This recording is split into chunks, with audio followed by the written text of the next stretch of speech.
السلام عليكم ورحمة الله وبركاته. أصحابتنا كحرا kanaalkeena indhaha shacabka waa salaamantiin dhammaantiinba. waxaa idinla hadlayaa cabdifataax aadan cabdifataax gadwey. waxaan idin leeyahay soo dhowaada, subscribe saara, share gareeya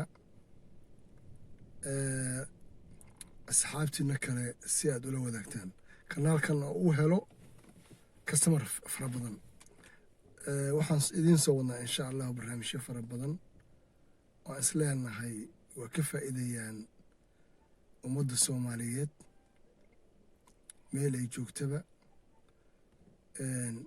ama diini ha ahaadaan ama maadi ha ahaadaan ama qaybaha ay jeceshihiin siyaasadda ha ahaadaan. Soomaalidu kulley badanaa waxay jecel yihiin saan ka warayno arrimaha siyaasadda. waxayna noqotay qayb noloshooda ka mid ah.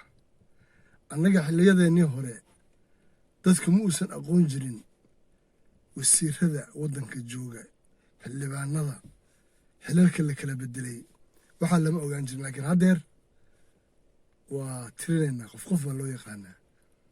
marka taana qayb baan ka soo qaadan doonnaa.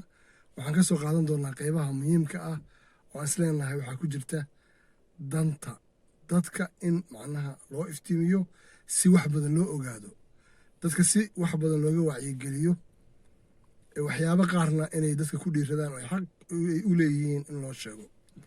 arrimahaasoo dhan waxaad kala socon doontaan youtube-ka indhaha shacabka. sidaa darteed ayaan u codsanaynaa inaad sheergaraysaan oo like saartaan oo subscribe saartaan si shacab fara badan ay uga faa'iidaystaan waxyaabaha aan rabno inaan ku soo bandhigno. waxaan joognaa dabayaaqadii bisha Ramadaan. insha allahu ilahi waxaan rajaynaynaa inuu naga aqbalo cibaadooyinka faraha badnaa ee lasoo samaynayey. waxaan soo dhoweynaynaa alyoomul ciid. galabta dhan waan isweydiinayay yaa ciiddii arkay. meelo badanaa teleefanada loo diray, Soomaaliya, Sacuudiga, wax sheega ma lahaya.